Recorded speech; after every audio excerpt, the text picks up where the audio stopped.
Basi ndokukunda zvakopesha. Tarisa chest. Tarisa ka. Peshi. Hapana. Nene mulomo era. Aiwa inina. Ini msana wachata.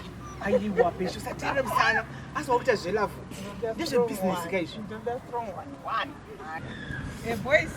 How are you boys? What do you say? Oh, shameke mbukunyara nyara na boys. Aiwa. Nyara.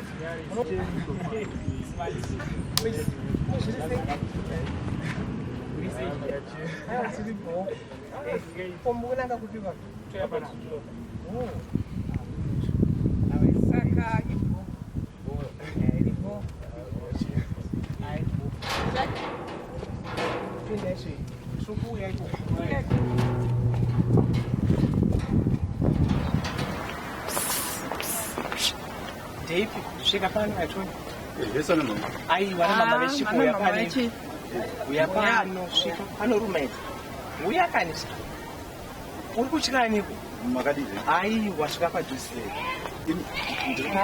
Iwe. Pamusoro uyu wana mama ndikutokumbira kubvunza pa 2438. Aiwa iwe.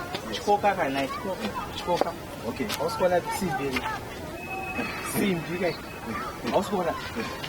Relax. Relax. Feel free. Tamba naye baby. Feel free. I will hear the simbi. Aiwa kana. Simbi kai. Aiwa kana. Kusvika kwakaitero. Kusvika kwakaitero. Ndakasvika rini? Ndakasvika rini? Shilakani zvokuti. But kana mimiwo hey. Chete ngoti sorry gaindi. Aiwa kana. Ndikuita sei? Tamba kana sisi wangu. Tamba na sisi wangu. Hey. Watabirirwa nga? Oh, agamukaka. Tarisaka o. Agamukaka. Tenderei doni. Simbi.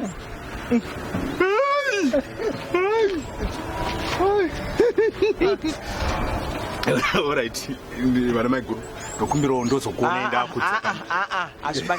Chengeti sipo. Time imire munhu. Une mari? Une mari? Yes, zvidiki. Zvidiki. Zvakaita sekuti. Usaite zvakaita sekuti short time ka. Usa waste time shamwari. Taura kanongoita short time na sister nangu. Alright. Saka ko kana nichida muri 2. Unotipa 200. 200 why? Alright. Ko nichida imimi. Ini ndinenge ndoda 200. Agamukaka simbi yamjara. Tarisaone. Andijaidze. Aiwa saka ndatigumire kuno. Ndiyo saka bo. Toita zvesaizi. Saka correct peshi natsosumudza simbi.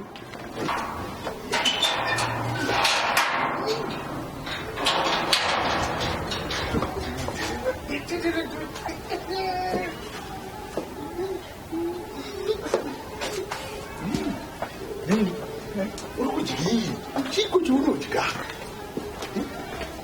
Deixa ali, José. reChipfambi, Buddha. Buddha nessa Jesus. Buddha. Come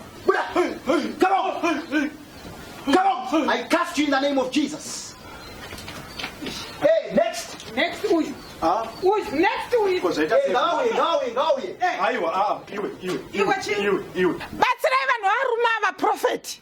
Dhimoni reChipfambi riparadzwa nezita raJesu. Munhu waMwari. Makadini baba panapa tinoparidza Jesu. Taura ine mtinzo. Ini tiri kutodarikawo ndine shamwari rumu yako iri kupi? Aiwa, atisitara zve rumu ndiye Jesu. Rumu ndiye Jesu yai kuno. Naiwe iwe. Visai butsu baba, visai butsu. Ko butsu ndiri kubvizirwa iwe. Visai butsu tezvokuridza baba. Ina isonye ndatofambira panapa. Vanokudai baba. But aisonye ndafambira panapa. Nditoriwo nenyaya. Nyaya yamafambira ndi Jesu. Okay. Toda kugamuchidza Jesu, makagamuchira Jesu. Hallelujah. Hallelujah. Jesu ere. Ndotorina matawo. Anditona matau. Mwari vanokudai baba, Mwari vada kuchinja upenyu wenyu. Okay. Siyana naimi zviri kuita vanhu vakarasika, vanhu varasika nowadays. Yes. So you need to give your life to Jesus. Uyu yanzvadzi yangu ndokuina masozi kwatinoita kuna Kristu. But ndinokuti Mwari vanokudai chipfugama ndikunamatire. Unenhura asongoda kuita zvinhu zvisina nekumaturo. Pfugama chipfambi chiparadzwe nezita raJesu. Mwari ndiregerere iwo. Yes. Mwari ndiregerere iwo. Mwari vanotokudai baba, ndosaka maona mauya panapa. Mwari ndiregerere iwo. Nekuda kwokuti Mwari vane chinangwa neupenyu hwenyu. Izvi hazvina maturo zvamuri kuita izvi. Chii chinokupai kuita mabasa ekukecha vakadzi? Hamuna here mukadzi kumba? Mukadzi ariko kumba, ndatongofuririkawo. Anofira sei mukadzi? Ndatokanganisa ndotozvionawo. And can you imagine apa muri murume akasvika, musadaro so. Aiwa, Mwari ngavandiregererewo. Ine mazuva ano munofa baba. Mwari ngavandiregererewo. Mwari vatokuregererai. Ndosaka Mwari vakudaidzai panapa. Okay. Andika so da kunamatirai. Okay. Come out in the name of Jesus. Hallelujah. Dhimoni reChipfambi. Amen. Ndinorirayira nezita raJesu. Yes. Ngaritame ngaribude. Hallelujah. Ngaritame ngaribude. Ngaritame ngaribude. Ngaritame ngaribude. Ndikutsva.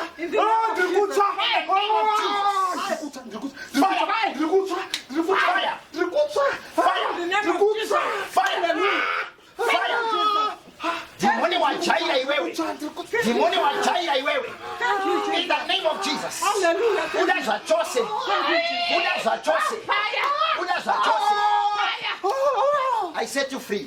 Fire. In the name of Jesus. Hallelujah. Mazita Kristu. Thank you, Jesus. Mazita Kristu, mazita Jesu. Mazita Kristu, mazita Jesu. Mazita Kristu, mazita Jesu.